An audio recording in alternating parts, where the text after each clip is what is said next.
In this election, we each face a question. What kind of country do we want to live in?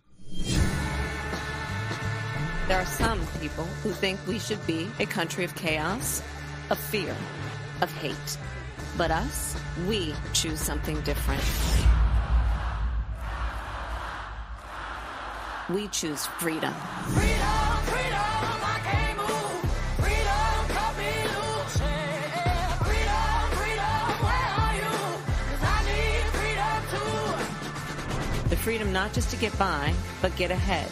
The freedom to be safe from gun violence. The freedom to make decisions about your own body. We choose a future where no child lives in poverty, where we can all afford health care, where no one is above the law. We believe in the promise of America, and we're ready to fight for it. Because when we fight, we win. So join us. Go to KamalaHarris.com and let's get to work. I'ma keep on running 'cause the winner don't quit on themselves.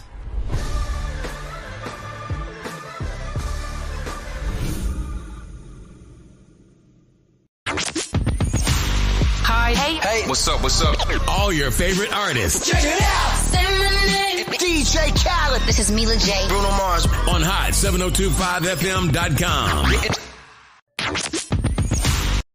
Keep your radio dial right here. You're locked into the hottest news station on the planet. Hot 702.5 in FM sound. Blazing today's hip-hop, R&B, and pop music. Keeping your radio on fire. Bringing you the hottest, realest, riskiest talk shows live 24/7 on Hot 1025fm.com. It's your main man, 360 the Poet from the Morning Wood. And are you looking for the perfect drink? Well, you found it. Mimosa Royale is the perfect combination of California sparkling white wine and natural juice that is both tasty and refreshing. No artificial colors or flavors, no sugar added, and it's gluten-free. As the world's first ready-to-drink mimosa, Mimosa Royale is perfect for any occasion, day or night. You no longer have to drink 12 of those seltzers just to get that perfect buzz. At 8% alcohol, Mimosa Royale is the perfect drink to party with. Offered in a variety of flavors and sizes, you are bound to find a Mimosa Royale that you'll love. We have berry, mango, apple, and orange, with more flavors to come. Mimosa Royale is the most award-winning flavored wine that serves in bottles or cans. You can find them online at drinkmimosa.com or find them at your local liquor store. Ask for it by name. Mimosa Royale.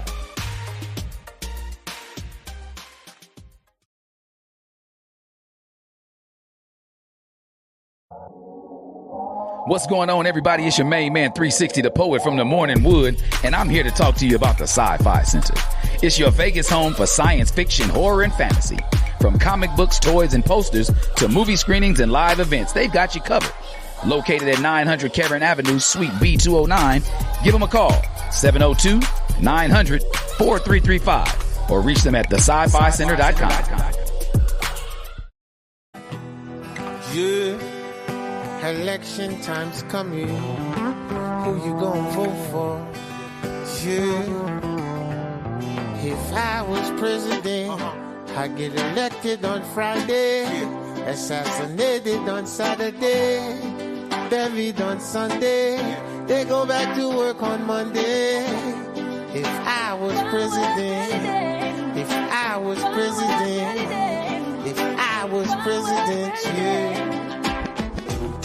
Instead of spending billions on the war, I can use that money so I can feed the poor. 'Cause I know some so poor. When it rains, that's when they shower, scream and fight the power. That's when the vulture devours. If I was president, I get elected on Friday, assassinated on Saturday, buried on Sunday. They go back to work on Monday. If I was president, if I was president, if I was president, yeah. I know some soldiers that sleep but they can't dream, wake up with screams, sounds of M16. So take this medal of honor for your bravery. I wish you the best, kid. you and your family. If I was president, I get elected on Friday, assassinated on Saturday, buried on Sunday. They go back to work on Monday. If I was president, if I was president, if I was president, but the radio won't play this. They call it. Alrighty then. You guys are tuned in right now, live on hot7025fm.com. I am E. Carice, and I am here with Christy J. Christy J is the... you tell them who you are, Christy. I am the host of the Chisholm Report, named after Shirley Chisholm, here on Hot 702.5, where we talk shit and politics on my show every Saturday at 10 a.m. So, and your background is? I am a product of born and raised here, Las Vegas, Nevada, educated at Southern University in Baton Rouge, Louisiana. Go Jags. And I have a political science degree there, and I work within my community here. So, yeah, listen, okay. I think that we would not be forthcoming if we would say that most of us probably woke up today in a state of confusion, sadness, anger, and just like, what the is going on? Like, I think yesterday, those of you who've been hiding under somebody's rock, I don't know whose, there was an election. Okay, there was a determining election for the president of the United States, as well as some local elected officials, depending on where you live. Those, there's also some questions on the ballot in the state of Nevada. Slavery was on the ballot. Imagine that. Right. Abortion was on the ballot. Imagine adult in baby diapers. Right. Who's going to run UNLV and fund it? That was on the ballot. If you have a mental illness or entity, what do they want to call you? That was on the ballot. And I like to explain things in like layman's terms, because I know, okay, so before I went to vote, right? I voted early, but before I went to vote, I looked at my sample ballot, and I went over the questions and I read them, and then it has a description of it at the end, at the bottom, right? So on and so forth. I answered those things, and I got to the poll to select, and the first question was so tricky. Yeah. I second guessed myself on answering certain questions. So I'm sure, nationwide there has been challenges. Yes.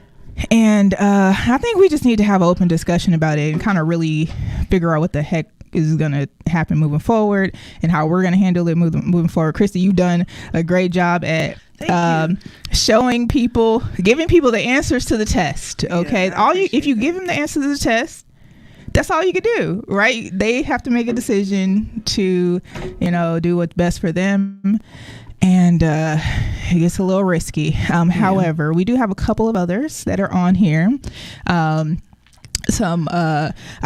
longtime friend of mine, Mr. Ken, and he is alive in the building as well.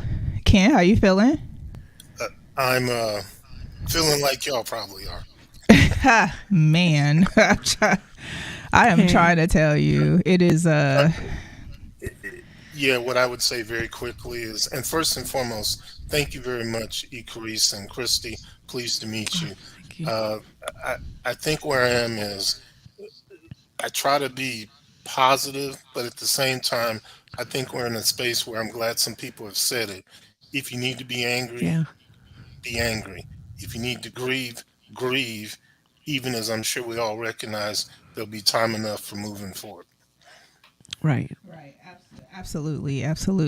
And then we have one of our longtime radio hosts, the host of the Showtime with Jordan Von Haslow. He is alive in the building as well. Did I use the right pronouns? Because I'll be messing up pronouns too sometimes. So Absolutely use the right pronouns. Okay. I just want to make sure. Make sure we're good. My pronouns are Your Highness and My Liege. All right. Your Highness it is then. Your Highness it is. Oh my goodness, Jordan, how are you feeling? I'm angry. Like, I just said that I'm really angry. Like, it's so interesting. But wait, before we even talk about that, So I voted in New York. I'm actually in New York City right now. But you said that slavery was on the ballot, and yes, slavery was on the ballot in the state of Nevada. Like, if you commit a crime, can you go to slavery? Go ahead, Christy. Okay, so that question entailed the verbiage and also using slavery as a type of punishment here in Nevada. So yeah, in 2024, slavery used as a criminal punishment was on the ballot. So, like, if you owe money to Caesars and you can't pay it, they can, like, enslave you and, like, have you. I mean, Bruno Mars is doing what he's doing. Yes. And I want to hop in because somebody pointed this out on social media. Yes, it was on the ballot, but here's the thing. Thankfully, people voted yes to get rid of it, but that was 67%. So what I'm getting at is we have roughly a little over a third of our population that still think it's okay. Yep. I am baffled by some of the responses. Like, I was looking at, some of the percentages of, who answered these questions in this way. And I was just like flabbergasted. Like, I cannot believe that, some of these things were answered a certain way. And it really was really tight. It was like 53 to 47. Like, it wasn't like a landslide of things. Right. Like the same thing with the adult diapers and the children's diapers. Someone said no. Like, somebody said that y'all go pay the taxes on them paper drawers. That's not right. Like, who would say, yeah, we gonna make them pay taxes on that? Like, well, the thing is that just a few years ago we had we had the questions on there about feminine hygiene products being taxed. The reality is that they should be free. Yeah, okay, but every woman that's a whole other fight we gotta. Every woman and man has to be a baby and an old person at one point in time. I would think you'd be like, yeah, at one point I need some. I think you pointed out like you hit the nail on the head in terms of what this particular election was about. Yeah. This wasn't about, yes, racism plays a big part of it. But honestly, I think that the biggest part of what happened and why one person got elected and not elected, it has to do with misogyny. Like, I think if Harris was a man, we would probably be having a completely different conversation today. And misogyny isn't just, men are misogynistic, but also women are misogynistic. And I was talking actually to my mother earlier. Like, I've been on the phone with a bunch of people today because I've just been like in a mood. Big right. Right. But she was telling me, like, she was talking to her friend, like her really good friend, who was at like the beauty parlor, and she was overhearing women talk. This is, before yesterday's election. And she was hearing women talk, and they were like, yeah, I don't think I'm going to vote for her because I don't think she can handle it. What does that mean?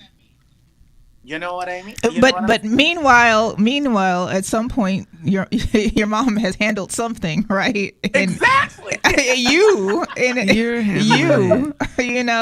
that position. And I think that the crazy thing is, I was looking at some of the results on who voted what, right? Like, what percentage of whomever voted, right? So, shout out to black men and shout out to black women. Okay, the 20% of those black men who voted for Trump playing traffic. Okay, we already knew white men were going to vote for Donald Trump. That wasn't a surprise, right? We were not surprised. I'm actually surprised it only was 55%. Right. So I'm kind of surprised about that. I think that there's also a racist thing, right? I think, and maybe it's cultural, maybe it's ethnic. No, it's racist. Asian. Well, I say this because I say this based off of the other ethnicities who also voted. Asian people, Latin people, American Indian people, they all think they're white. Well, can I tell you, I'm sorry, Okay. continue. I didn't mean to interrupt you. Continue. No, no.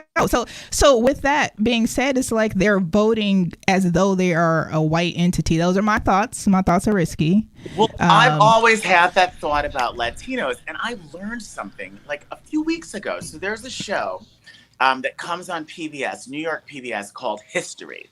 And it's this old white dude, and he always interviews someone who has like a new book, and it's always something very intellectual. And they film it at the New York Historical Society, blah, blah, blah. So this particular woman, I think, works for the National Archive, and she wrote a book about the Southwest, and specifically the Latinos in the Southwest, and how the Southwest, most of the Southwest used to be Mexico, but then America came and said, we want to take it over. And what I learned from what she said and what's in her book is, so when America's like, we want to take this over, California is going to be part of the United States, a lot of Mexicans went south of what the border is now, but there was like 85,000, 100,000 people who decided to stay. And after they decided to stay, they lobbied the government and said, we want to be considered white so we can vote. And the government said, sure, okay, whatever. We consider you white. So that's where the Latino thinking they're white is, because the U.S. government told them they were white many years ago. Okay, I want to jump in on this. Go ahead. Okay, so, And then Ken, we'll go to you after Christy.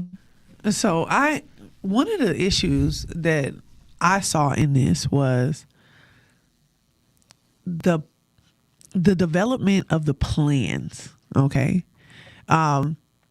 And the togetherment of other races that have been in this. Okay. So one issue I have is that even though it wasn't totally the black men, it wasn't totally the Hispanic women, it wasn't totally the Asian men, it was a collective of people saying either I was not going to be present and accountable for my dollars coming into this country, or I don't matter. I cannot understand. And it's the misinformation too. We can't let that slide. Yeah, Okay. but it really plays a big part of the people who were gun ho on talking shit about this lady, when I can't see myself ever voting for anybody for nothing. If it was clown of the day, I still would not vote for a rapist, con artist over a woman who was an educated woman of color, whatever color you want to call her.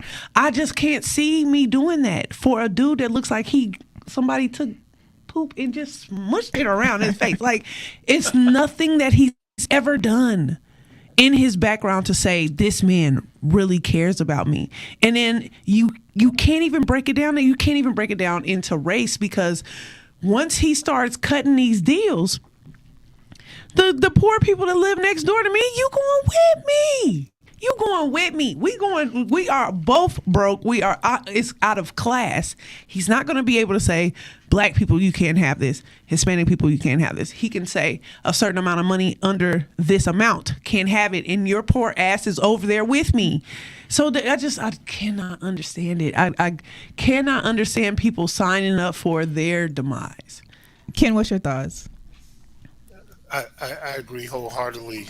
2 points. Number one, Christy, my brothers and I, and by the way, shout out to Southern University. My younger brother, Michael, and his wife are Southern grads as well. So I had to make sure I came back to that. Jag And Nation, then I have a baby. twin brother. But we talk about it all the time, historically, how people vote against their own best interests, even though from a social economic standpoint, I'll just put it this way. In my circles, there are those of us, we're reasonably accomplished, is the way I'm going to put it. Right. In fact, I'd venture to say probably everybody in this circle on this call right now. And what I'm getting at is, socioeconomically, we are probably better prepared to be Republicans. Forgive me for a minute, but I'm making an illustration here. But we're probably better prepared to be Republicans than some of the people that voted in alignment with what just happened. The second point is, in terms of dealing with this, it's systemic. You know, we touched on misogyny, we touched on racism. What I always like to say is, and we coming into this election, I was putting it out there on social media.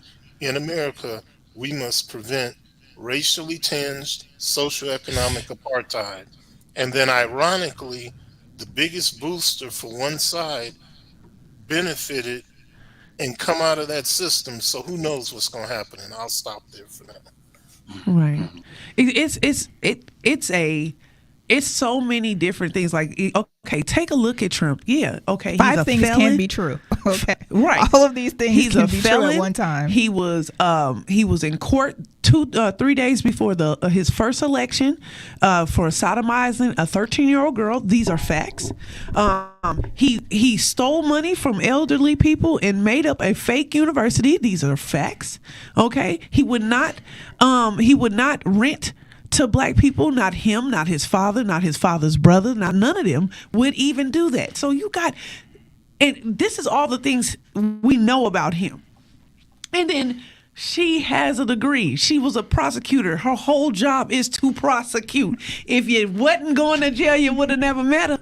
Okay, that's the problem. Like, they was innocent. How? If he was innocent, he would have never met her. He would have never been in front of no federal nothing if he had not been out there doing it. And this is Oakland era. I remember that era because that was the Thizzle and the Mac Dre and everything. You know what I'm saying? You hear certain stuff about that era, and then you come on there and say these were innocent men. It's ridiculous. It's ridiculous, but it's. Listen, if I tell you guys something 3 times, I'm gonna say something throughout this show, right? I'm gonna tell y'all that I'm really the finest person on this call. It is what it is, and I'm gonna say it again later because they call me fine assy Carice, right? And because I'm so fine.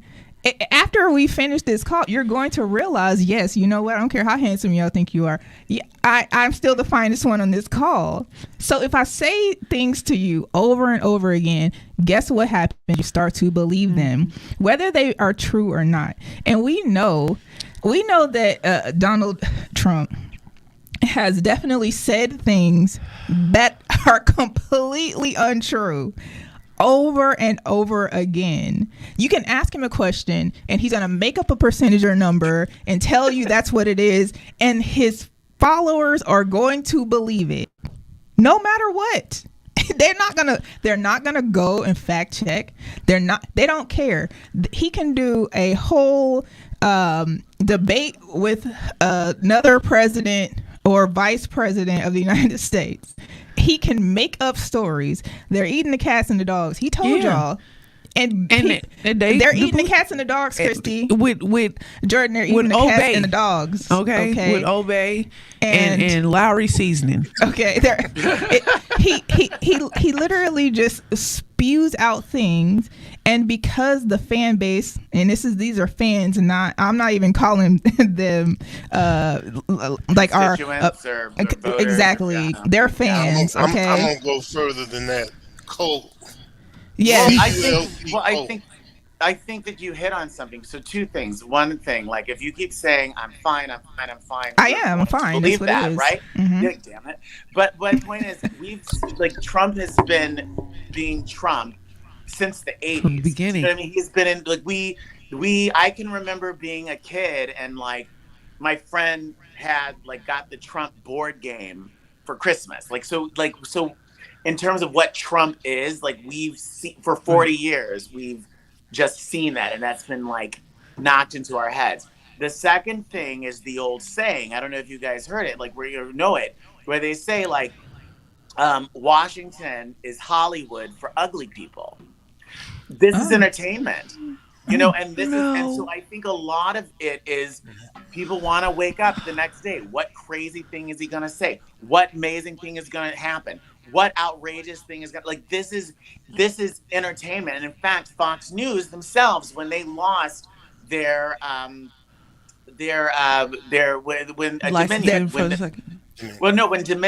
the voting booth company, sued them. Their argument was, we're not a news company, we're an entertainment company. We provide entertainment. And that's what this has become. This is the new reality television. And he happens to be the biggest reality star ever Baddies to happen in America. of Washington, D.C. It's most definitely. And, just make sure that they understand that I'm the finest one that's going to be, part of the entertainment. And it is what it is, One of the issues I have is the way that they were able to stack their team because people did not come out and vote. So, like, you can be LeBron, you can be Jordan, and if you don't have, if the person that's supposed to pass you the ball don't have no arms and legs and feet and can't get the ball in play, you can't. If it's not Scotty or AD, you have to have a team that's going to be able to get you through. And they were able to stack their team to the point where there is nothing that he won't be able to do in this next 4 years. I mean, so I'm looking at some of the election results now, and okay, we already know that there's the Republicans are over what the Senate. Yeah. Yes, they're up 52-53 right now. And and so what that means is that when and what's interesting about the Republicans and Democrats is that Republicans, they stick together the majority of the time when it's time to vote for something. They are with the party, okay? And because Democrats are so emotional about certain things, their response to certain things are emotional and not for the party. Like we're on the same team. We're in this game together. Be that way. It should be for the people. Right. It should be for the people. But the thing, the problem is that the Republicans is not for the people. It's for the party. It's for the party. But So then we have Jill Stein popping that came in and took the last couple of votes. Yeah, you're right. The Green Party is the Green Party, and they got 0 electoral votes. Yeah, but 0. they also were able to decline. They kept people from being able to. These were votes that just were not going to count, and they just really should have got behind somebody. It was like 500,000 votes or something like that. Right. Well, Like that they is said, it's pardon me. They Yeah. said, I'm sorry about that. They said they made a difference in the Michigan race because she took away 18%, which would have been enough to possibly swing. And that's because of the controversy over Gaza and the Arab American. Yeah. She took 18%. Other places, to your point, it was a lot less, but it made a difference in Michigan. Yeah, it made a difference when Hillary Clinton was running. Like she cost Hillary Clinton the presidency. Period. Like Jill Stein needs to go away. Indeed, and hopefully after this she does. But at this point, it's too late. And this man is going to become the next president of the United States. So I think at this point we're like, okay, what are we going to do now? And although I am frustrated and I don't know what my rights are going to be. Okay, I don't know. Being transparent, I just had to have a surgery to do with my reproductive organs. Okay, I don't know what's going to happen in the future in the event that something else happens. Say I want to have a kid. Say God forbid something happens. I need to make a decision if it's going to be me or and I can't. Because of the decisions that they're going to make sure they pass them. Right. It's going to happen. They are going to make abortion a nationwide that's within the Project 2025, and they have. He claims that he doesn't know anything, and now he's passed it, so he can most definitely say, "Okay, yeah, I really like it now." But those are the things that are going to happen within the first 90 days coming in January. Mm-hmm. So we're going to be able to quickly see where are we at, or if we're reporting back to Pinky's plantation. Okay, we never know. So what happened? I don't know what to do. Slavery ban in Nevada. So it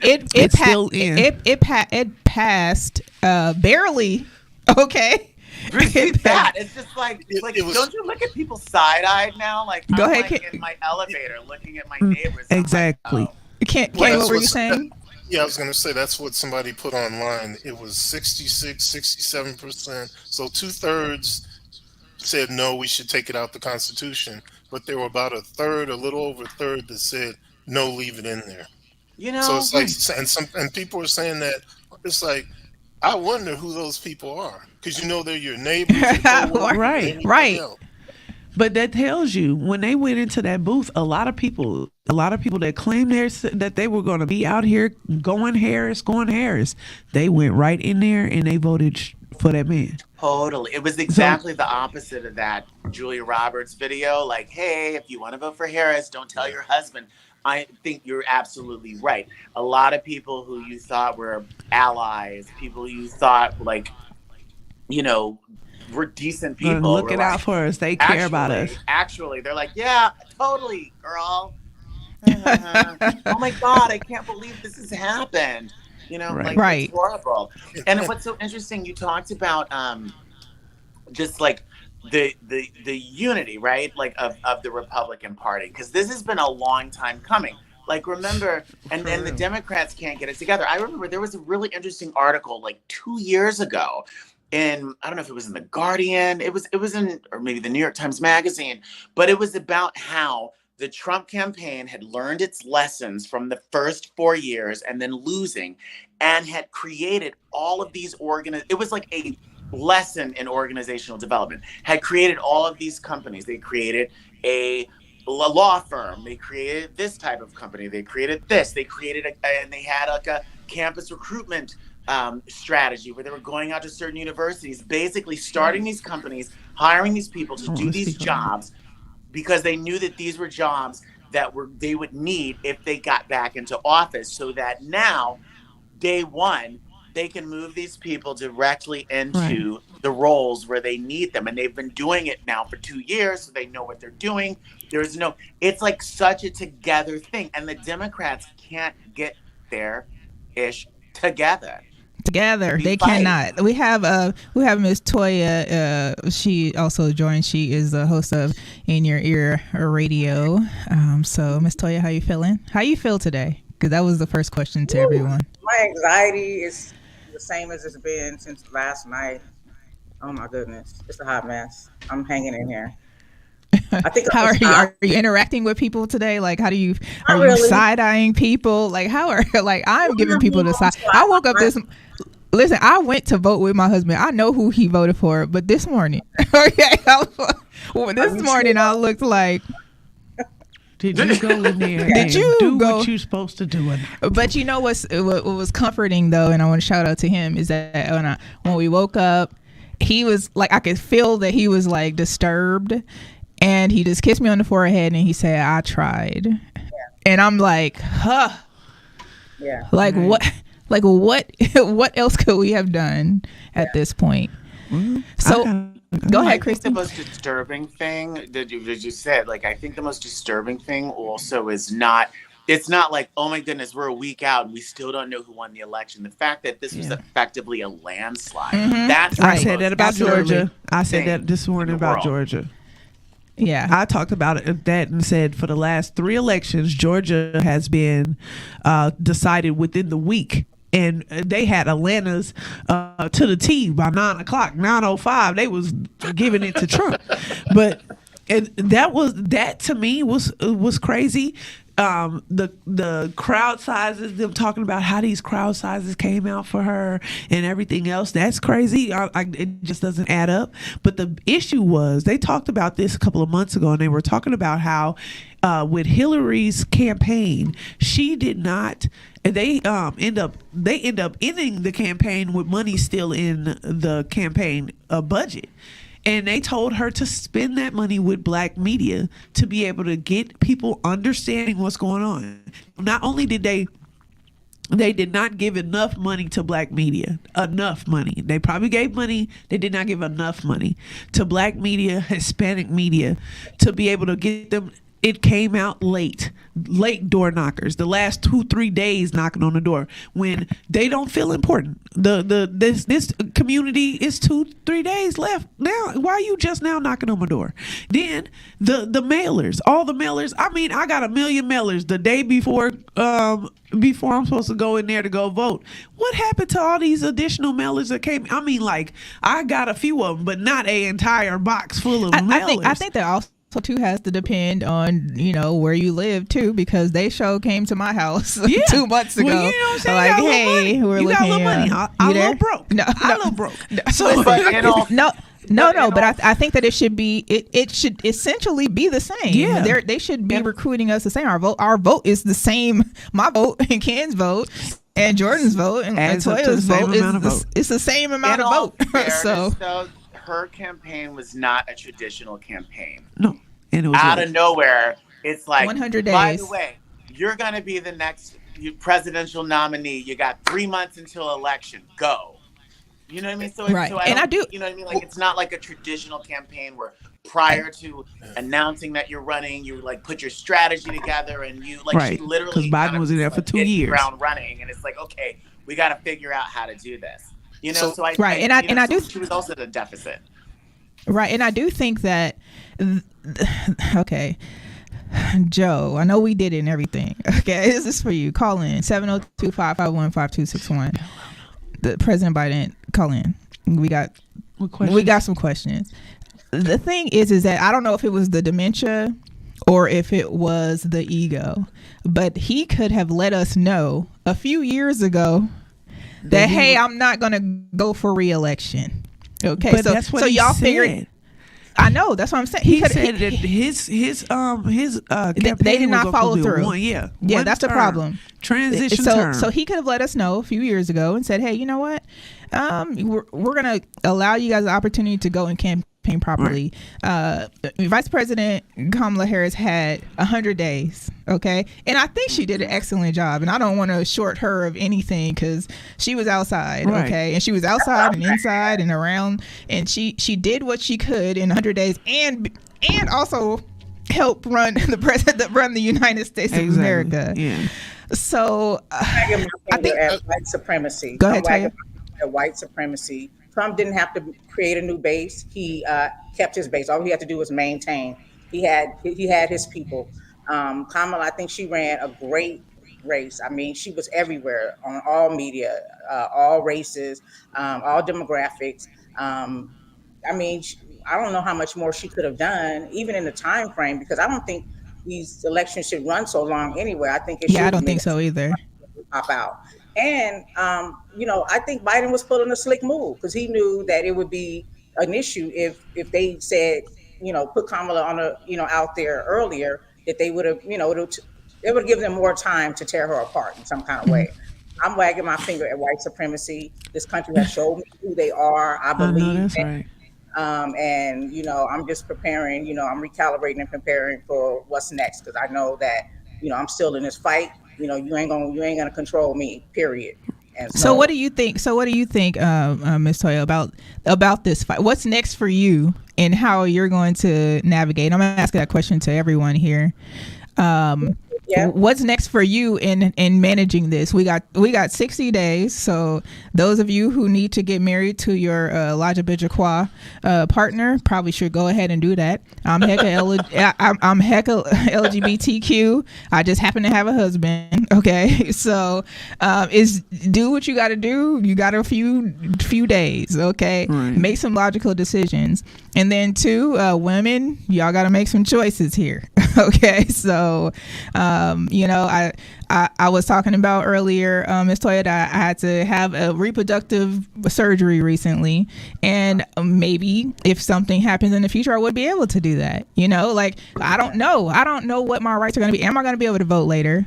Am I going to be able to make any logical decisions about me, my body? Am I going to be able to just be black? Will you be on the plantation behind Planet Hollywood? Right. Or will we? Okay. They gonna make me a sex slave. I Goodness know it. gracious. So Toya, we'll start with you, Ms. Toya. What's your thoughts on how you're going to navigate this moving forward? We have 60 days technically until the inauguration. What we doing? What you doing? I'm keeping my ear to the streets, keeping myself around amongst very intelligent people who are much smarter than me and, understand policy and politics. People who are in the political arena right now who understand what we can do and can advise, and they can use me in a way that I can spread the word to other people on what we can do, because I'm sure there's some way to intercept some of this stuff that's going on that they, the first day he wants to start deporting people, think about, DACA. Mass deporting. Mass deporting, you know what I'm saying? And people don't realize that this is going to affect us all, because we all look Latino, we all look Asian, we all look whatever, you know what I'm saying? And so just that's told where my I'm going. I'm friend. just going to be listening to the people who know, what we can do, that understands the Constitution and the constitutional law, and learn as much as I can and sharing that information. Because one thing I learned is making phone calls is a threat. You know what I'm saying? Sending an email is a threat. People don't like to hear from you. So if they hear from you, they know it's an issue. And it's still scary because he has so much control, but I'm not bowing down. I'm not folding. But that's my first step.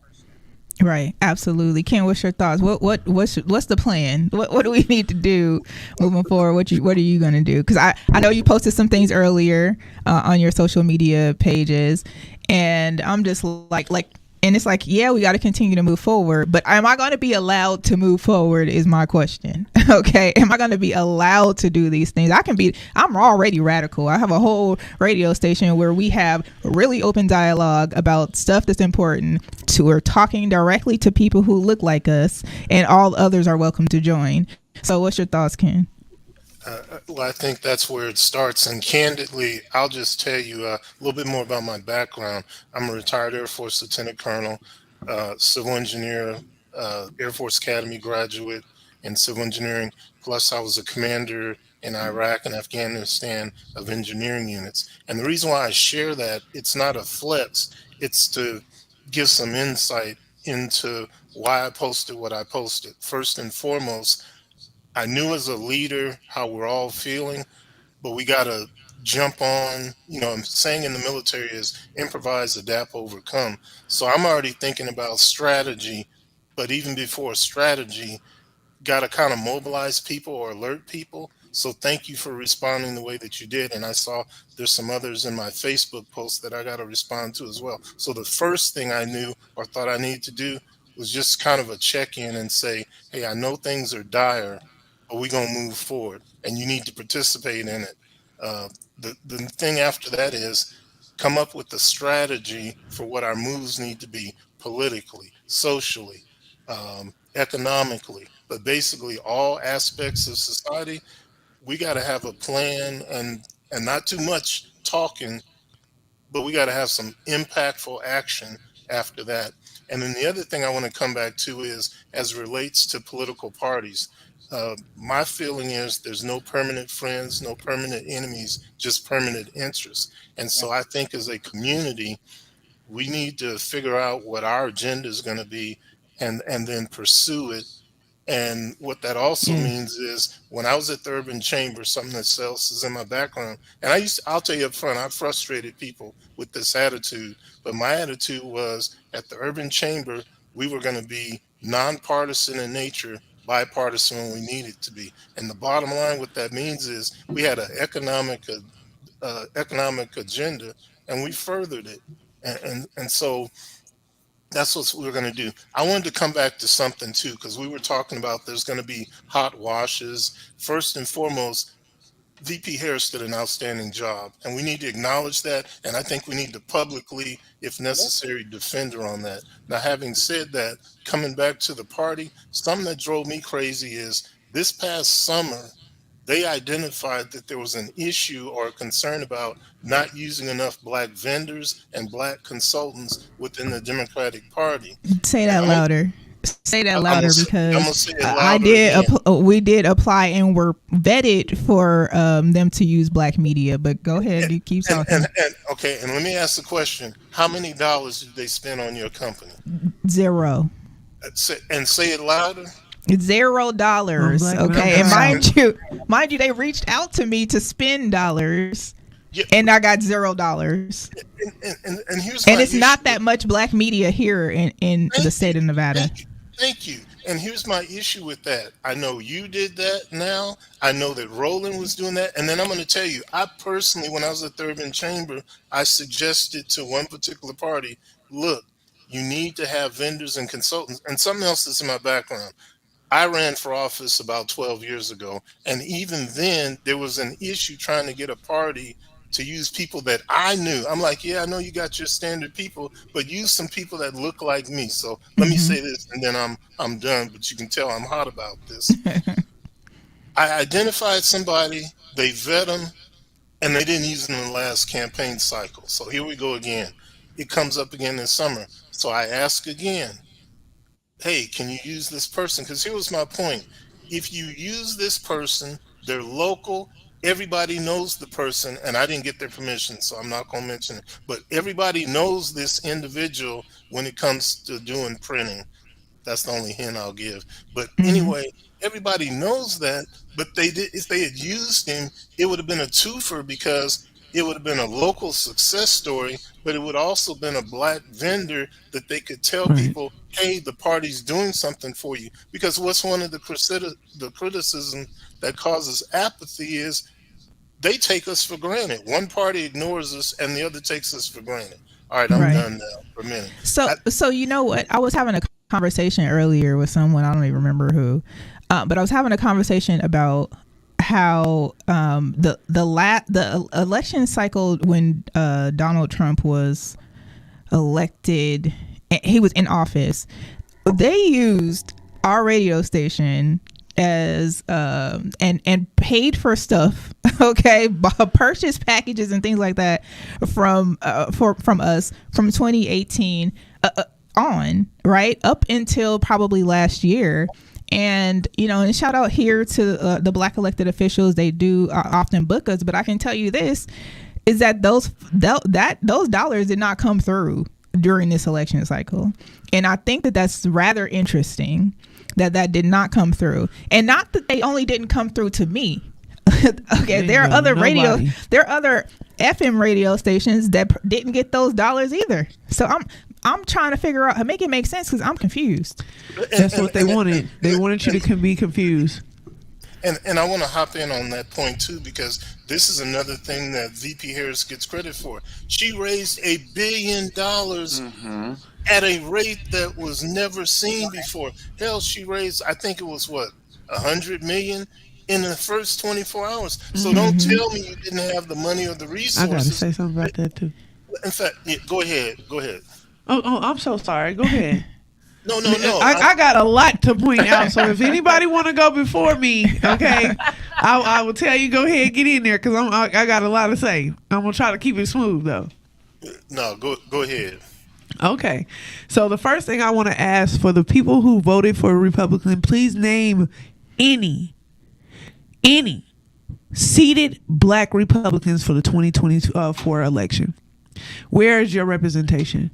Show me one, because there's only one, and I bet you they don't know who it is. There's that guy one in North Carolina or whatever, right? What's his name? That's the point. He is nobody because his name is not even known. He's nobody because he's a coon. Like he's right. So that's the biggest issue I have for the Republican Party of the people.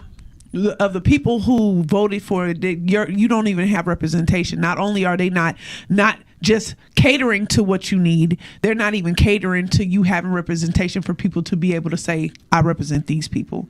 Go ahead. Oh, no, I was just going to say, I think that a lot of people, so I have a colleague who I was speaking to. I was at a meeting on yesterday. And I was like, we were waiting for other people to get onto the Zoom call. And I said, so did everyone vote today? And he goes, no. Black guy. He goes, no. And I said, oh, you haven't had a chance to vote yet? He's like, I'm not voting. I'm like, why? And he's like, well, I haven't found a candidate who deserves my vote. And I'm like, you probably don't even pay taxes. Like, what's your problem? And also because then I said, and I'm actually mad I missed an opportunity, because what I did say to him was, well, what about, down ballot? Like, in addition to voting for the president, I voted for 2 judges. I voted for a senator. I voted for my councilman. Like, what about all of these down ballot? And he gave me some stupid excuse. But what I'm mad, I missed the opportunity to say, dude, do you realize how many people died so you could have the right to vote? They don't care. And to just be like, whatever. Like, that's so disrespectful. They don't care. That's the thing. And that's right. The thing is that when that comes up, do you know people died to vote, and then black people had to pay to vote? You have these conversations. They don't care. Like, they don't care. Yeah. Make it make sense, Toya.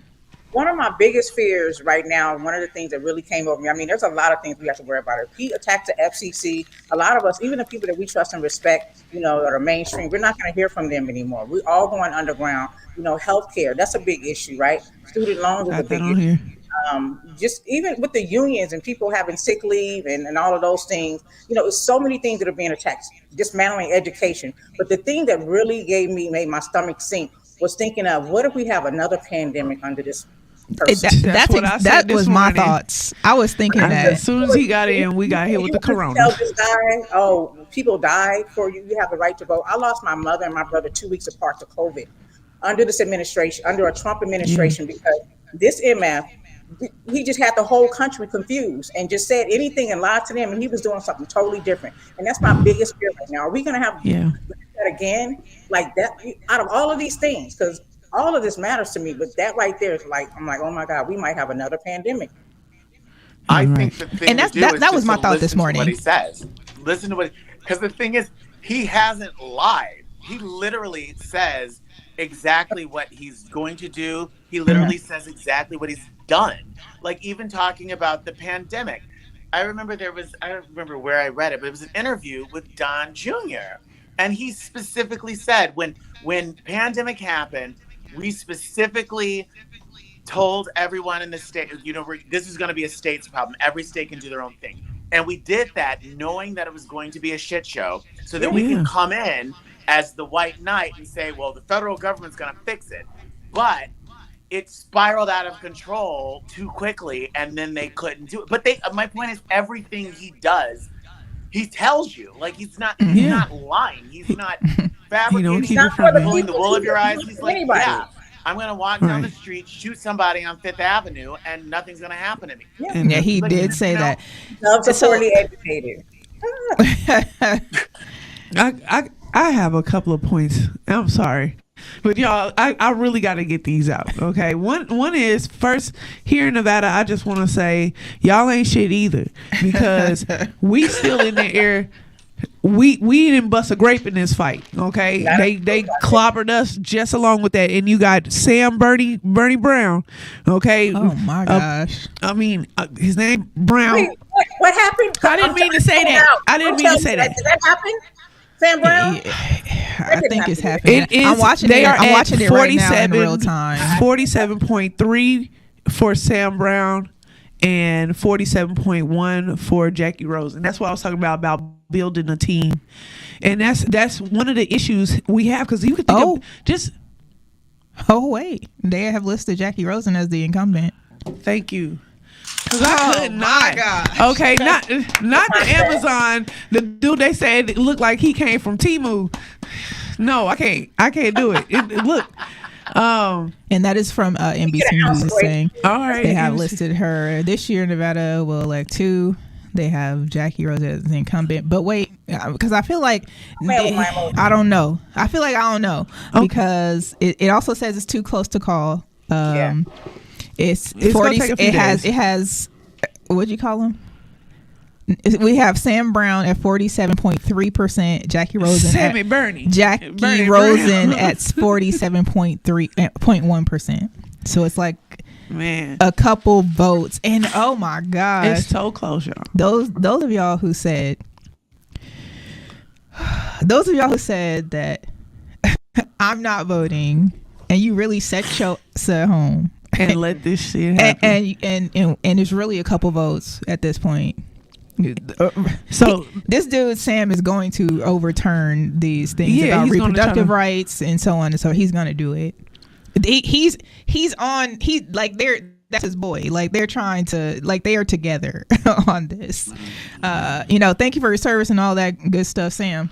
But no, okay. I hope that those extra votes come through, and he is not. Because he is not going to be what in the Senate. What is okay? So I have a question for all the black people all the people who said, we don't need to be voting and y'all don't need to be worried about that. We need to worry about focusing on ourselves. Tell me what's the plan. Okay, tell me where I'm supposed to be sending my $9.99. Okay, because I don't have it. I don't understand where I'm supposed to get this guidance from that's supposed to help us. And the whole purpose of even them, even the people who were like, I don't believe in voting and all that stuff, whatever, and you got to pick yourself up. The whole purpose of the voting process is to make sure they're just not able to take it away from you. It's a backing. So you have supposed to have somebody in each one of these spots. So me not knowing where to send my $9.99 to go ahead and start moving forward with our plan is bothering me. Another thing that bothers me is how many unaccounted or uncontested seats there were throughout the country. There were so many seats, especially here in Nevada, that were unaccounted for like there was one person running and they were only a Republican. You know what I mean? Like, these are the things what we need to do to be able to fix for the next election. Another thing is when we talk about the billions of dollars that they were able to earn or raise for her, no shots at Kamala Harris, but bring that money. Bring it. Why are you just doing that just for a candidate? I'm writing a letter. When you could be doing that for the whole entire community. If she would have took that, and I say this to everybody. The thing is, if they would have took that money and put it right back into the community, it would have showed that you are about the community. You wouldn't have had to be able to do the advertising you did because people would have been backing for you because you did it for them. But you sit there and get millions and billions of dollars, and then not a dollar that comes to the community. At the end of the day, you didn't do nothing to be able to make sure that what was left in the account comes to the communities that went out there and knocked doors and stuff for you. So that you need to fix also coming into this. Interest strong. Distributed some of that money. Exactly. People, you know. Well, he also got in trouble for it and went to had a court situation. But go ahead. Well, no. Yeah, well, I think part of the problem is that the DNC needs to get their act together, right? The biggest problem with all of this, earlier you talked about the fact why didn't Biden step back, 2 years ago? Well, I think the biggest problem, right? Because Biden was supposed to be a stopgap, right? Yeah. Right. Trump was in and was like, we need to get this man out of office. You know what? Biden has been in office for, 40 years. He's steady Eddie. He's going to be that guy who takes us, is the transitional guy. The DNC, the Democrats, the Democratic Party has still not to this day developed the next generation of leaders. It was really cool when, Nancy Pelosi stepped down and gave it to Hakeem. But there is no, what Democrat right now would you say you should be the next president of the United States? They have not developed the next. We know who it's not. And that's what. Go ahead, Ken. Republicans are in lockstep, doing their organizational development. We're succession planning. This happens now. You're going to be the person who does this. This happens now. You're going to be the person who does that. The Democrats, on the other hand, eat their own. Right? The Democrats. What was the first thing that the Democrats did during COVID? They threw Andrew Cuomo out of office when he was one of the strongest Democratic governors. But that's he was over there touching on booties and titties. That's why, though. No. But what I'm saying is that didn't come from the Republicans. It was the internal Democrats, the state Democrats, the state of New York, who in this moment, we're going through COVID. Everyone's like, how do we defeat Trump? What's going to happen in this election? I know what we do. Let's get rid of a major Democratic governor. That's go ahead, Ken. Move our cross. I guess my only concern with that is two things, two aspects to it. First of all, if he was wrong, he was wrong. I'll just tell you, as a leader, I have zero tolerance for certain things, and if he was doing that, he had no business being there because ultimately it will be a weakness. I mean, we're talking about the misogyny, so that's an example. But to your point about succession planning, I'm going to tell you there is a bench out there, but we need to be a little bit more I'm not going to give the credit to the Republicans on this. We need to be a little bit more about organizational development strategy. I'm a big proponent of Sun Tzu, Art of War. And forgive me, some people get mad at me from my military background, but I'm just going to tell you, we have the most powerful military in the world because we do the things that you're talking about or suggesting the Democratic Party should have done. Shoot, I was So going to where talk I'm about going with- war too. so here's what I'm going to suggest. You have Gretchen Whitmer, you have Wes Moore, you have Shapiro in Pennsylvania. What I'm I suggesting mean, at this point, is, we got Plies. Okay, at this point, at this point, we have some reality stars that need to jump into this race. Clearly, okay. So I'm in order nervous. for that to happen, you got to get the traditional Democratic Party infrastructure that is used to doing things the same way as this. They need to move and get some different people in. Get out the way. Listen, this is the thing, and although we probably are out of the age bracket. Okay, I'm sorry, y'all. Speak for yourself. Okay, I'm sorry, y'all. Y'all all old. Okay, so at this point, it's like we have to say, you know what? It's the Gen Zers and the late millennials that are going to end up being the ones to make these decisions. And we have to figure out a way to coach them into this idea because, first of all, they are looking at it like, no, thank you. Right. Okay. That's because we got a whole bunch of goof troopers for parents running around here don't know nothing. That's I think about that too because I think about the fact that if we end up going to war, okay, it's our babies that's gonna go. It's not Barron Barron ain't going. Okay, who's Barron? Trump Donald baby Trump's son. son. Trump baby We know son. Barron. Okay, we know Barron is not going. He not going. He wasn't going either way. But the thing is, Neither was they Trump. are going to send our babies. They're going to send these babies to this They're not white babies. man. They're grown people. We have to get out of the old Okay, mindset. but what I'm saying is they're not jeopardizing their children. They're not jeopardizing their young people to be able to go over there. They're going to jeopardize the poor kids and the colored kids to Right, be but we over know there. that's Go over we there. know that's systemic. And Ken, let's talk about military real quick. Why'd you go to the military? Education. For them to pay for your school, right? Absolutely. Okay. In fact, my twin went too. We both went. So you're both identical in the military together. Fraternal. You two look exactly alike to Well, me. yeah. okay, I get that you go. If they told you that you can get a degree in a missing leg, are you going? Yes. I'm not sending my kid. I'm not sending my kid to But at some point, your kid's going to be a grown man. and Okay? I'm probably gonna have to pop him in the leg because I'm not sending mine. Go ahead, Ken. But I think But I that got to there's a give you. difference. I got to give you a different perspective. Okay, we talked about earlier. What are we going to do, and what's the next plan? We need to make sure that we have representation in terms of brothers and sisters in all aspects of what goes on in this country. My mom taught me 100%. learn the system, master the system. Now my thing is to the point that E. Carice was going to. It's going to be incumbent to create the next system. Next in capital letters. And part of that means we need brothers and sisters in the military. We need brothers and sisters in finance. We need brothers and sisters in engineering. And I could go down the list. I don't want my brothers and sisters going into this war to fight this white man war so they could be sit there and look like little plastic men that they get to play around with. I don't think that's what you should be going to war for. But this is the thing. Go ahead, Jordan. Go for it. Go for it. I mean, I think that this is the thing is that we do have to take over all of these positions in some way, shape, or form. We're gonna have to do it, and guess who it's gonna be? Because it's not gonna be your old. It's not gonna be you.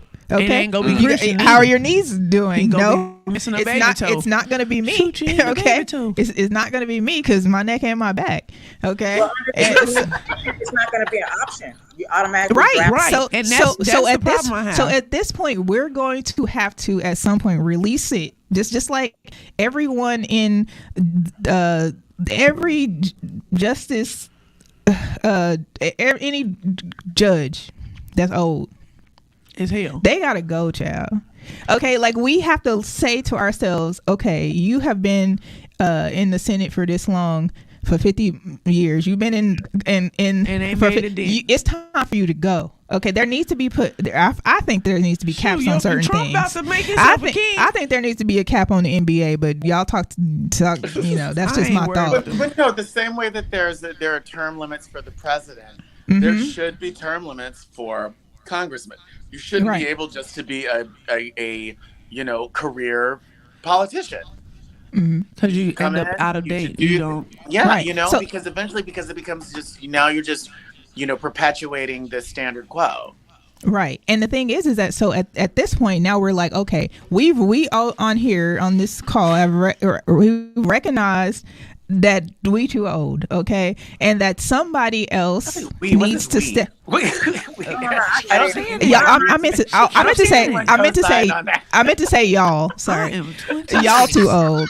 But I think at some point we have to say, okay, these younger folks need to step in, okay, and we do have some millennials who have taken over offices. We have McCurdy, who is in office right now, right? I don't Looks know good nobody. looks good for Jovan Jackson. Yes. In North Las Vegas. Yep. Yeah. Robert Twix Taylor's in a But close race. they're not millennials. They're Gen Xers like us. And I mean, maybe you might be a Gen Y or baby boomer. I don't know. I'm a baby boomer. Yeah, I'm the last So baby boomers. yeah, so like Twix is he's gonna be old in a couple of years. You know what I mean? I'm glad that he has the opportunity to get in there and do what he's gonna do. But at some point we're too old. So we need to have a different perspective of what this. What I mean is that I think that we're gonna think about things a certain way. Right. And at some point we have to release the way some things that we respond to is for instance. Right. I was having this conversation with some of our Gen Z or interns a while ago, and we had a meeting, and the conversation was about how to communicate with them via text. Yep. This is a real conversation. Like, we really sat at the conference table and had this talk. Okay. The conversation is that when you use a period or a punctuation, it sounds as though you're being like stern. If and if you write out a full word, it sounds as though they're in trouble. Or if you don't use an emoji, it sounds this way. Like, this is a real I had this conversation in real time. That emoji.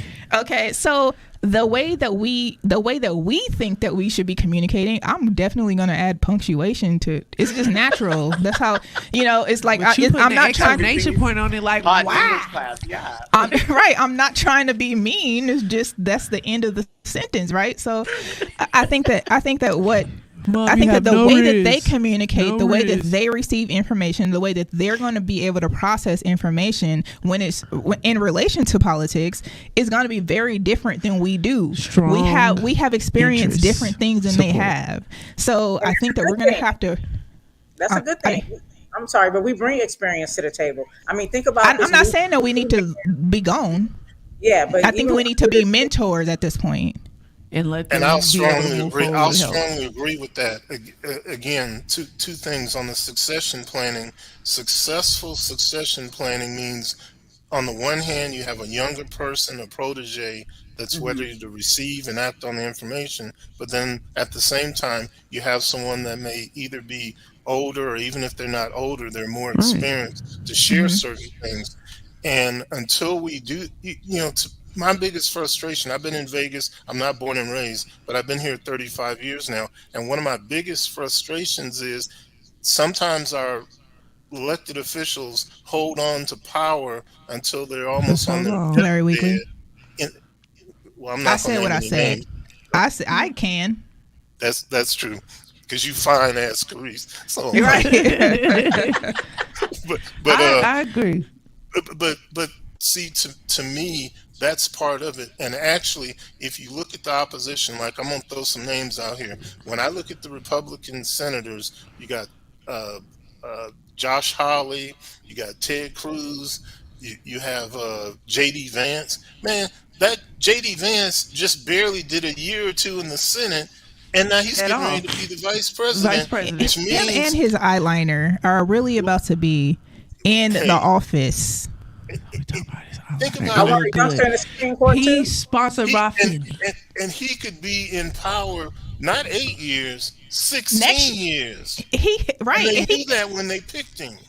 Right, and that's why they picked him. And I thought to myself, I'm like, they literally picked him in the event that your new president-elect dementia does come up. Okay, let's say his dementia mysteriously pops up on his medical report. Mysteriously, it's sitting there.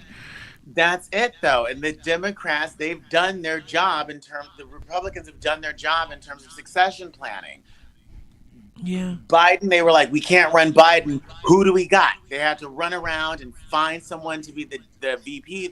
You know what I mean? There should be like, okay, the next go round, this person should be run for president. This person should be run for vice president. This person should probably run for speaker. Like they should have that today. Exactly. They should have that today. Yeah, and Exactly. that goes to when I'm talking about with the plan. When I was talking about where's the plan, because dealing with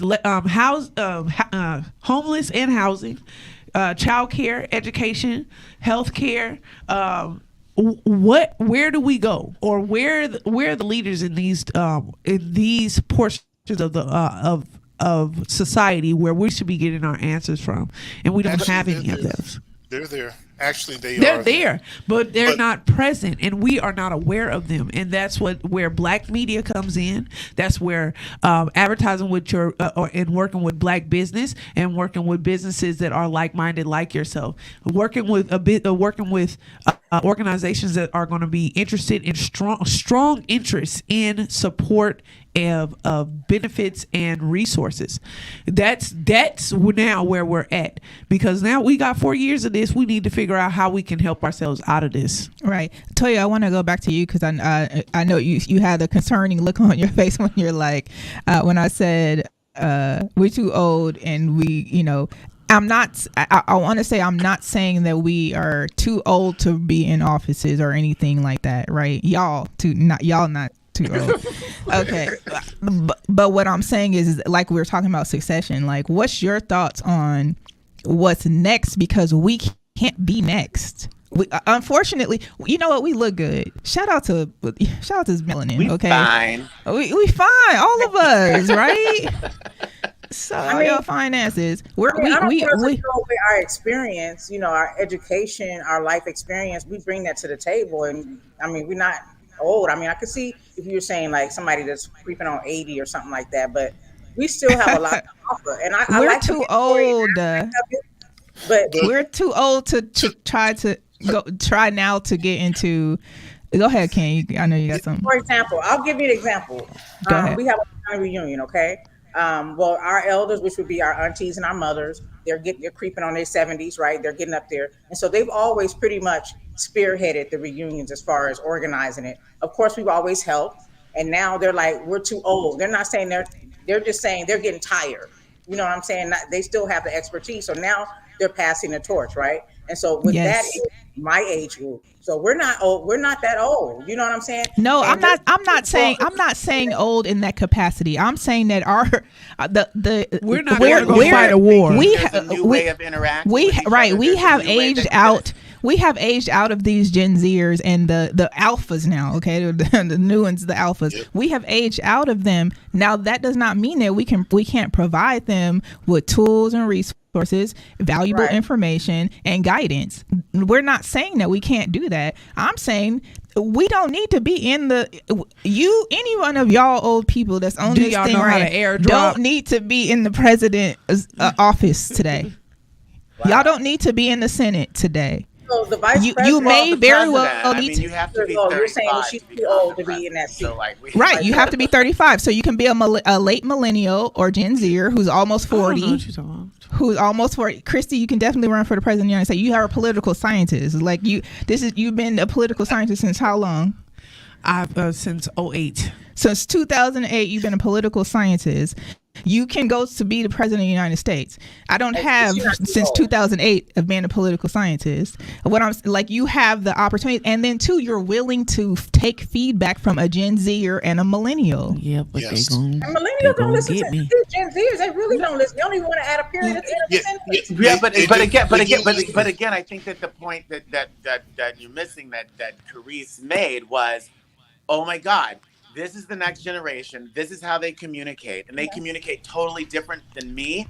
I can't fight City Hall because at the end of the day, they're the ones who are coming up and are going to take over. So I can either say, this is what has always been, and this is how I'm going to stay here, which makes me stale and old-fashioned and outdated. Or I can say, all right, the things that I thought, the things that I were taught, the world has evolved, things are changing, so I can get with the program.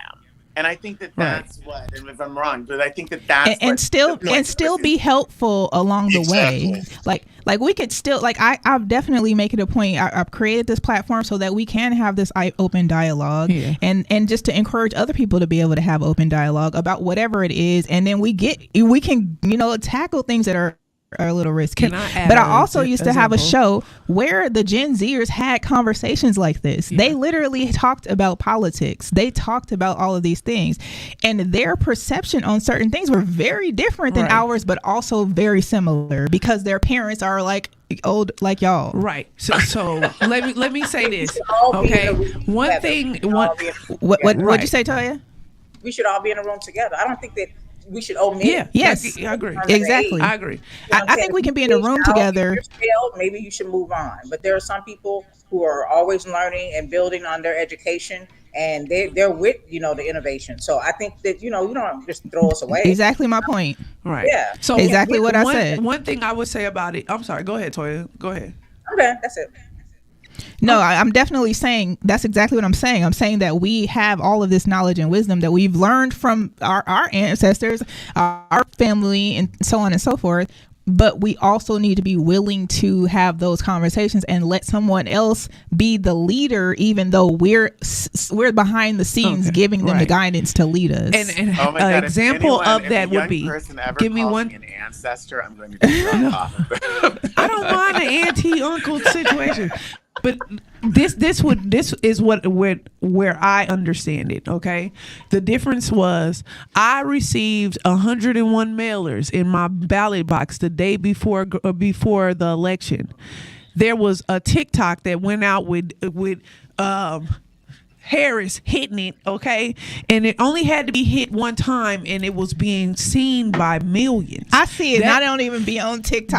That's the difference. The difference is the two ladies, Shay and Brea, say she hit me on my Ella Grande shirt, and that goes out to millions and billions of people. But slavery was on the ballot, and people who went and voted for it did not know it after they left out of there. That would be the difference of being of where we can use them and utilize their talents to be able to see, like, and the way that they receive information. We sit here, we're going to do this whole entire show, and a Gen Z will sit down and pull 5, 15, 20 of the 20-second clips of this and be able to get more push and more insight of them being able to get more people to look at it by pulling 20 seconds of our conversation and not our full 3 hours. And so they will be sending us mailers. But it's right, because I have not checked my mail and I don't know how long. Half of the issue is that mailman. We, as the age that we are, we think we know shit and we don't know nothing. We come from the crackhead era. We should not be in charge. Let's just be for real. Some of our parents were not right, okay? And we are not, and as a general population of adults, we are not teaching these kids correctly because at this point we are overworked. Okay, we are stressed out, and the only thing they got is their social media. That's what's teaching them is their social media. They're having I'm having an argument with a kid that's trying to tell me with him, his grade is not the best, but he don't want me to tell him how to do it because he's like, oh, I got a YouTube right here. YouTube just told me how to be able to do it, and I could, I'm like, you know what? I don't care how you learn it. How you get to that destination of understanding, I'm gonna have to let you get there, and I cannot push on you what my idea of how to do it anymore because it's not relevant. It's not relevant for me to write down nothing. Right. Mind you, she's sitting here with her notebook, okay? I have a notebook and a pen. And listen, I'm a person that I like to write stuff down because it makes me remember it easier. But I have transitioned to just typing it out so that I can have it with me on my notes in the event I lose gotta write it down or I don't get it. But I think valuable because to you all of our electronics. What if we lose everything? At least we got have the cloud. Then we have cloud. We have kids that's gonna know how to set it up. But I think that's the point you're making is the point, right? We were taught to learn by going to the library, getting the World Book Encyclopedia out, writing our notes, writing writing in cursive, the outline, writing the outline of what we're gonna do, and writing our talking points. And this new generation is just a different generation that is totally digitally native. And so all of the things that we did, and I'll give you a perfect example. So I mentor. He just graduated. He's in his early 20s now. He's just graduated from school, but I mentor this kid who's in film school. And I remember saying to him, and this is years ago, he was maybe 19 or 18 at the time. And I was like, oh my God, you people don't learn cursive anymore? That's ridiculous. And he goes, why do I need to write cursive? And I thought about it and I was like, oh yeah, why do you need to why do you need to know how to write cursive? So you don't let them sneak nothing by you. At this point I'm thinking after I'm telling you guys about this Gen Zer conversation about the text messaging with the punctuation, why do we need punctuation when they receive the message from me that says, hey, I need you to engineer this show at this time, add this flyer. I don't need to put a period. They got it. They don't need to yield. Toya, they don't need the period. We do. We need the period. The old people. Toya, okay, I'm going to go out on a limb here based on conversation, but beyond that, I think I'm the oldest person on here. I'm the last of the baby boomers, just turned 61, okay? And here's my concern, okay?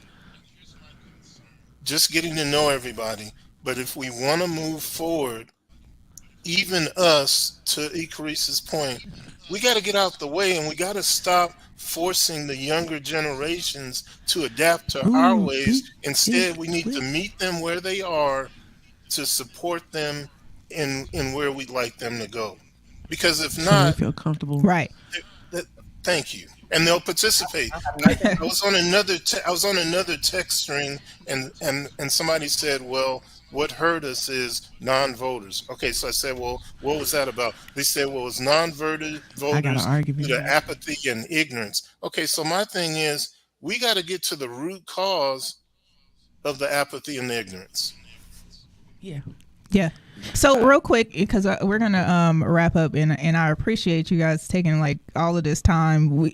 I definitely needed to get some things off of my chest because my chest was hurting. Okay, this morning, and I was feeling so sad, so confused, very angry, and then I'm giving everybody the side eye, and I just needed to release some things, and hopefully the world who's listening, it looks like it's 1717 people here on YouTube, Twitch. Okay, y'all be using Twitch? Nope. Gen Zers use Twitch. YouTube, Patreon, and somehow it's gonna get on TikTok, and it's not gonna be me who puts it there. Okay, I just want y'all to know that. But I do want to know, what can we do?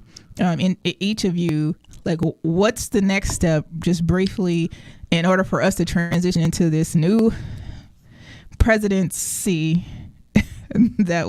And whatever challenges that we're about to face, because I feel like there's going to be challenges.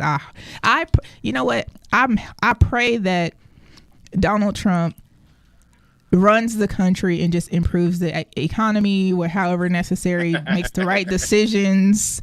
I can only be hopeful. Yeah. Although I don't think that that's going to be what it is, but y'all tell me, what are you going to do to, transition and move forward with this real quick? Jordan, what's your thoughts? Well, I think two things need to happen. One, they need to sentence him and send his ass to jail. So then we just have to deal with JD Vance. A. But B, moving forward, I think the Democratic Party needs to behave the way that the Republican Party does. So anytime that he does something remotely left, guess what? Lawsuit. We're going to go to court.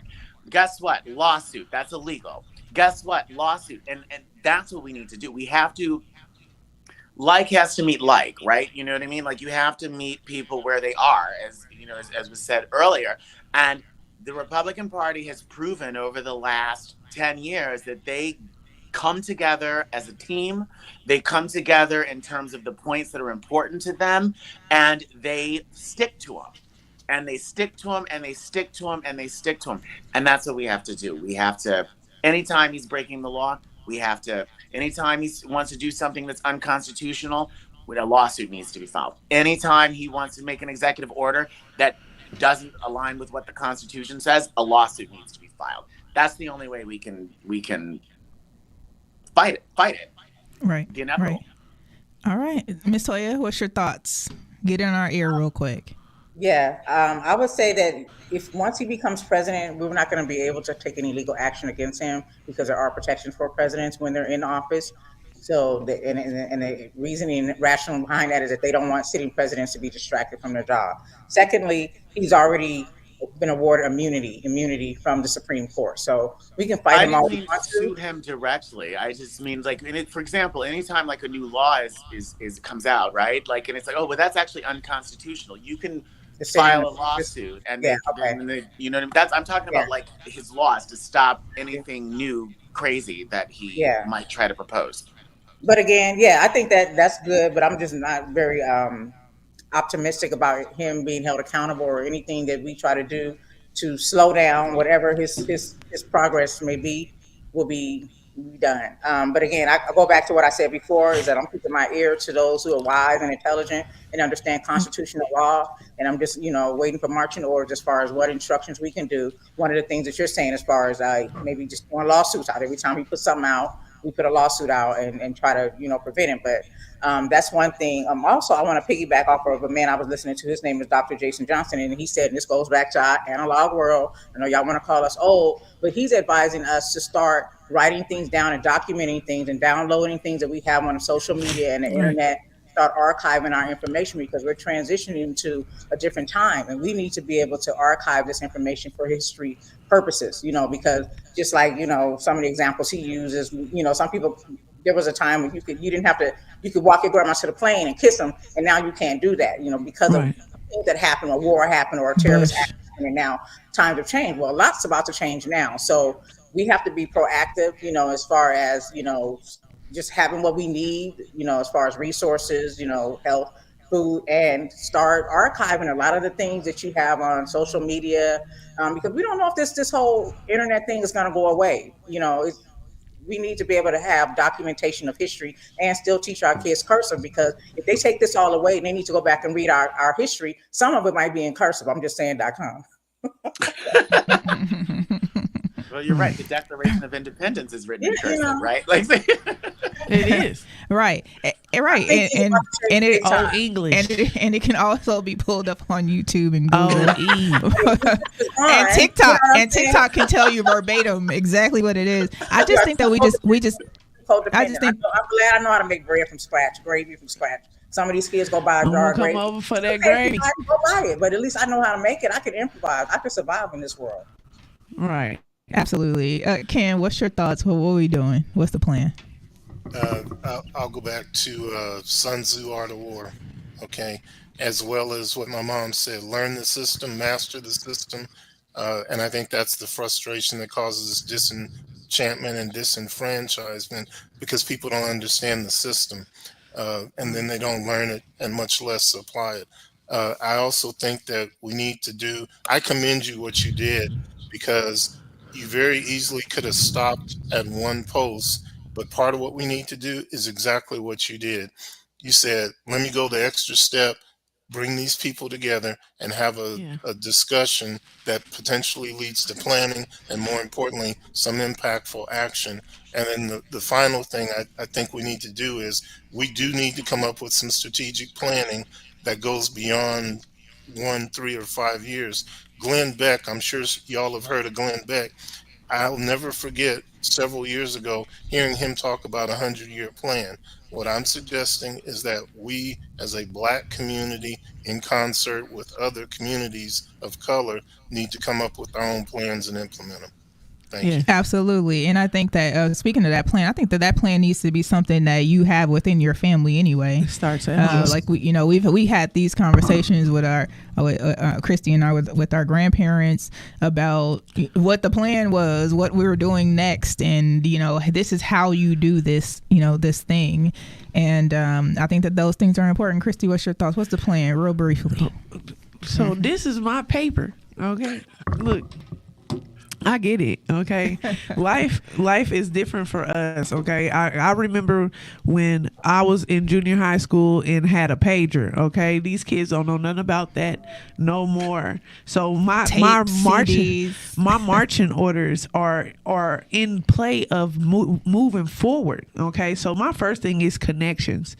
Right now is the time where we need to be connecting with each other, like-minded people. Somebody called themselves laughing, talking about, y'all didn't vote for Trump, and now what you gonna do? Like, first thing I'm gonna do is I'm gonna cut off all the riffraff, so I don't have to see you no more. That's gonna be the first thing. You need to align yourself with people who are actually going to care about what is important and the benefits of what you're looking for. Number 2 is be able to explain to people the difference in being accountable for your money. You would never allow anybody to walk in your household and tell you that they're going to make the decisions in your household. This is the same thing with you paying for your taxes. Every time you walk into anywhere, everything has a tax on it and you are paying into it.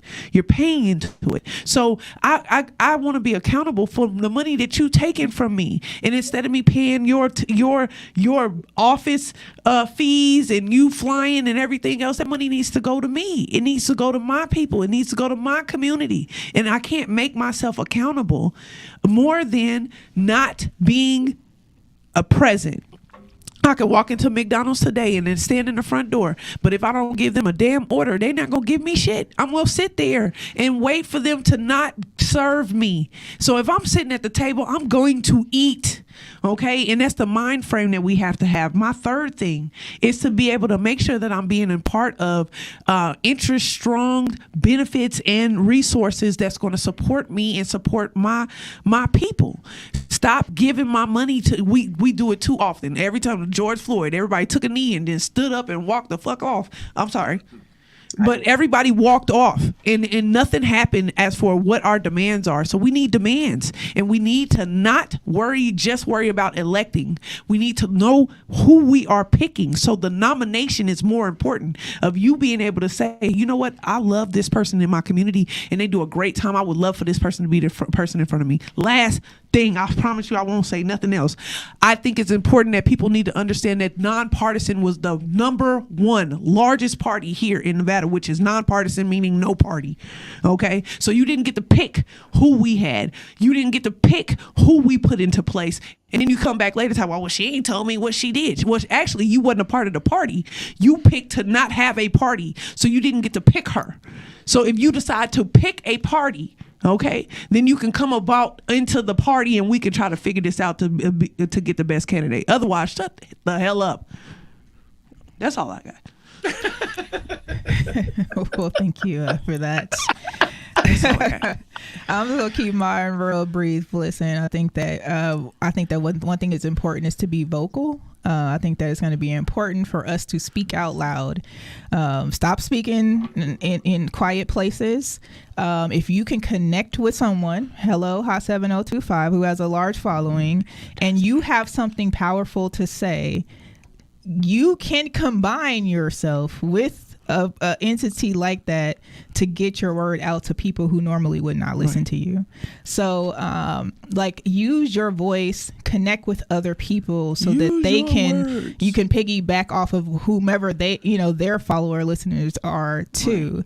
Next thing is, listen, I although I do still use punctuation with the Gen Zers, but I told them, hey, just so you know, like I was using this just because I got an English degree. You know what I mean? Like trying to work with you. So I'm like, but I understand, if you not to put this, I understand you want me to use emojis. You want me to use. I understand that. I'm going to adapt to those. I used to type into my pager loose.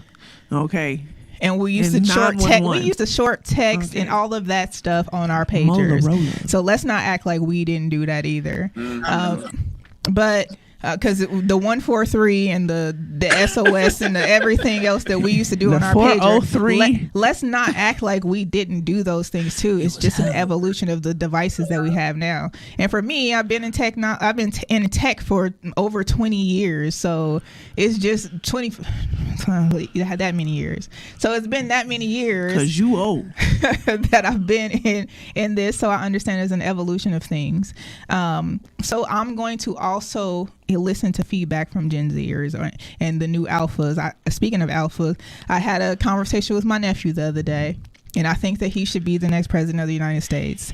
I literally asked him, hey, if you were the president, what would you do? And he told us 3 things, okay? And mind you, we're just sitting there. Shout out to Your Way. We're having lunch at Your Way, Black-owned restaurant, Lake Mead and Jones. Please go there. I said, what would you do if you were president? First thing he said is that he would, what did he say? He said, the first thing, I'll tell you 3. Go ahead. I believe that one of them was, he said that people should not be paying taxes over. Okay. So one thing that he said he would do is that he said, people who work should not have to pay more taxes. And mind you, he's 11, right? He's like, people who work should not have to pay more taxes. And he said, for example, if you work part-time and you work 4 hours extra part-time, you should not have to pay the taxes on the part-time because you don't have that much money already, right? When you're doing overtime, you shouldn't have to get paid overtime. And he also said that if you get good grades in high school, that you should not have to pay to go to college. And there was one other thing that he said I cannot remember, and it was powerful. And I was like, I looked at this kid like, I see where you're going here, okay? But just understanding that he's paying attention to this stuff, although his mom is a political scientist, and I'm sure that he overhears some things, and he never heard me say that. But he has his own thoughts, he has his own mind, and I think that we have to listen to them. I listen to my nephew often. I ask him, hey, how am I doing as your TZ? Like, what can I do better? I get feedback. So I think that we need to be open to have those feedbacks as well, and also be open to not hearing what we want to hear. Mm-hmm. So, I think that those are the things that, we have to be prepared to hear stuff and understand that, okay, that may very well be outdated how we're handling this situation. Long story short, y'all, Donald Trump is the president of the United States. Not until January elect. 20th. He's elect. So he's not until January 20th. And you know what? A conviction and a sentencing can happen between now and then. We can only be hopeful, but we can only be hopeful, but at the same time, I hope they put his ass on trial tomorrow. But at the same time, I really hope that we do not revert back to any slave days, any slave behaviors, anything along those lines. Ask to be in the house. I'm telling y'all right now, like. Listen, the sad part is it's not going to happen overnight. By the time we see the true effects, it's going to be 30 years out. You know what I'm saying? Salmonella messing with me. I think some of it is going to happen. I think that he said what he said. He said day one, this is what we're going to do. Just like you said earlier, or Jordan said earlier, he's like, he says it and he does do that. So although we'll still feel residuals. I'm gonna put something in their laundry. I'm not doing it. Okay. We gave up all that life of that trade life, and we traded it in for education. I'm not built like that. I'm not built. Well, listen, thank you guys for taking time to hang out with us right here on Hot 7025. I really go ahead. Absolutely, go ahead. I just want to let you guys know that we'll be continuing this conversation this Saturday on In Your Ear Radio After Dark at 7 p.m. West Coast time. If you want to join us on YouTube or Facebook at In Your Ear Radio, bring your cocktail, and we're going to try to decompress. And I want to hear from you guys too. So thank you for having me, E. Carice. I sure appreciate you. And no problem. No problem. I will have to watch the replay on that. Shout out to the Hot 705 team. We were having a live podcast festival at the Classic Jewel this Saturday, 6 p.m. So do come out, hang out with us. We're going to have some toxic conversations. We got some relationship panel conversations as well. So come out. The tickets are, $35, but you can get 30% off. Just say, in the promo code, just say, I know E. Right. And that's it. And okay, get 30% off. And Classic Jewel, we're gonna have a fun time there too. So again, thank y'all, Jordan. I don't know what Jordan got going on. His phone's his phone popping. That's Jordan. You're back. Okay, so we're gonna sign off. No, you're good. We're gonna sign off, but thank you guys so much for just sharing, your thoughts and getting it off your chest. Hopefully, you feel a little better, because I do feel a little bit better. But at the same time, I still feel worried. Okay, so, but I do feel a little lighter than I did feel before. So, thank y'all again. We'll talk to y'all soon. Thank you again. Good night. Election time's coming. Who you gonna vote for? If I was president, I'd get elected on Friday, assassinated on Saturday, buried on Sunday, they go back to work on Monday. If I was president, if I was president, if I was president, yeah.